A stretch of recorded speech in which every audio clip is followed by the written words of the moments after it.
Magandang hapon po sa inyong lahat. Gusto ko lang pong mag-react dito po sa allegation ni Madriaga na nagdala siya ng duffel bag na may lamang pera sa Nomu. Now, bakit ko kailangan kong mag-react? Kasi po yung Nomu, ang may-ari niya yung asawa ko So, na-implicate kami.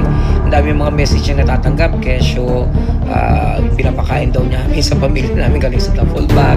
Meron pa makapunta daw ng Nomu, baka maampunan daw ng pera. So, I'd like to clarify kasi wala naman kami kinalaman dito.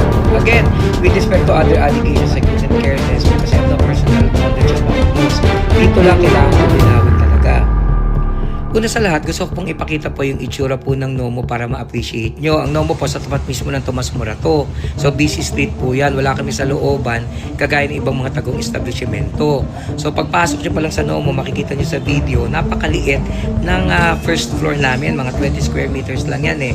Diba nakita nyo nga yung mga kahan ng bote ng beer sa labas na nga lang inilagay. So, kung maliit yan, di lalo lang po mas maliit din yung second floor namin. So, ganun din kalakihan, makikita nyo yung pictures. So, ginagamit namin pareho yan. Doon po sa affidavit na original ni Madriaga, sabi niya, di ho ba pinadala daw ni Atty. Monsayak yung duffel bag doon sa taas sa opisina. So nagkapali po siya doon, halatang hindi siya nakapunta sa Nomo. Sa liit ng Nomo, wala ho kaming opisina, hindi kami medium-sized bar na kagaya ng iniisip niya. Ang itsura po ng Nomo sa taas ganito, tingnan nyo po. Pag akyat nyo po dito sa video, sa kanan, yan na po yung pinakakainan namin. Sa kabilang side naman po, makikita nyo po, may maliit kami na CR kasi nga maliit lang kami. At sa katabi niyan, may napakaliit din kami na stock room. Diyan namin nilalagay yung mga delata, yung mga soft drink at beer. At yun namang mga kahan na malalaki, doon na lang sa labas. So, sana po maging malinaw yan. Wala kaming office. Pero maganda, binago niya yung statement niya, di ba? Ang sabi niya, umakyat lang daw siya sa taas, sinalubong siya ng tao na galing sa kwarto. So ito po yung itsura ng hagdanan namin. Tignan nyo, napakakipot, napaka-uncomfortable niyan.